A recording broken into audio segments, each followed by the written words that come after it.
আমি কিন্তু আপনাদের ভালোবাসা নিতে এসেছি। আশা করব আপনারা আমায় অনেক ভালোবাসা দেবেন। Thank you. সিনেমার জার্নিটা দেবাশিস দা অনেক সুন্দর করে বললেন। আম, স্বপ্নের একটা যাত্রা। ভালো লাগে যে যেই কাজটা করতে পছন্দ করি, যে কাজটা করতে প্যাশনেট, যেটার জন্য হার্ড ওয়ার্ক করতে কখনো এক সেকেন্ডও চিন্তা করতে হয় না, সেই কাজটা করছি এবং আপনাদের সামনে আসার সুযোগ পাচ্ছি।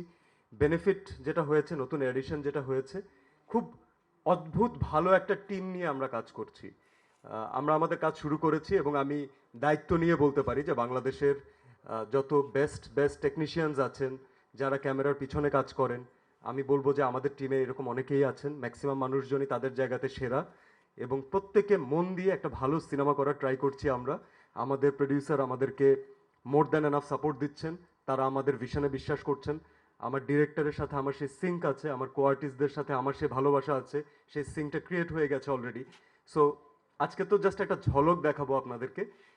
আশা করি ঝলকের পরে আপনারা ফিল করবেন যে আমরা আপনাদের জন্য আসলে কত বড় কি নিয়ে আসতে যাচ্ছি। তো আগে দর্শনধারী, তারপর গুণ বিচারী, তো আগে দেখাই তারপর কথা বলবো। Thank you so much. যখন বরবাদ বানাই, বরবাদের ফার্স্ট প্রেস মিট যখন হয়, তখন আমি বলছিলাম যে আসলে আমি সত্যিকার অর্থে গুছায় কথা বলতে পারি না। সো গুছায় সিনেমাটা বানানোর চেষ্টা করি। তো ওই জায়গা থেকে গুছায় সিনেমাটা বানাইছি এবং বানানোর পরে যেটা হয়েছে, আমি সারা বাংলাদেশের মানুষের এত বেশি ভালোবাসা পাইছি। এরপরে আসলে আপনাদের ভালোবাসা নিয়ে সেকেন্ড ফিল্মে যাত্রা শুরু করছে। অবশ্যই এই ভালোবাসার জায়গা থেকে সবার যে এক্সপেকটেশন, আমার একটা রেসপন্সিবিলিটির জায়গা থেকে আসলে কতদূর পারছি, কতদূর কি করতেছি, চেষ্টার জায়গায় কোথাও কমতি রাখতেছি না। কজ সবার আমার উপর একটা এক্সপেকটেশন আছে যে আসলে আমি কি বানাইতে যাচ্ছি আফটার বরবাদ। সো ওই জায়গা থেকে আমি তো একটু নার্ভাস আছি। তারপরেও আসলে দীর্ঘ 1 ইয়ারের মতো হচ্ছে মানে চেষ্টা করলাম গুছায় কোনো কিছু বানানোর। সো গুছায় যেটা বানানোর চেষ্টা করতেছি ওইটার এক ঝলক আজকে। তো আশা করি একটা ঝলক দেখার পরে সবাই বুঝে ফেলবেন যে আসলে কি আসতে যাচ্ছে। আর বাকিটা তো আসলে নিজেরটা নিজের বলার কোনো কিছু নাই।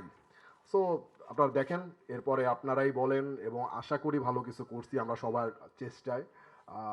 মিলেমিশে চেষ্টা করছি। আমি প্রথমবার বাংলাদেশে এসেছি আর আমার ফার্স্ট সিনেমা আমি করতে চলেছি। তাই জন্য আজকের দিনটা আমার কাছে ভীষণ ভীষণ স্পেশাল। আমি ওভার এক্সাইটেড হয়ে আছি। আমি অনেকবার উপরওয়ালাকে থ্যাঙ্কস জানিয়েছি। খুব বেশি কিছু বলার পরিস্থিতিতে নেই আমি এখন, যেহেতু এত এক্সাইটেড। বাট আমি মনে করি যে আমি ভীষণ লাকি, কারণ আমি এত ভালো মানুষদের সাথে আমার ফার্স্ট সিনেমা বাংলাদেশে করতে চলেছি। থ্যাংক ইউ সো মাচ আজকে আসার জন্য। অ্যান্ড আমি কিন্তু আপনাদের ভালোবাসা নিতে এসেছি। আশা করব আপনারা আমায় অনেক ভালোবাসা দেবেন। Thank you.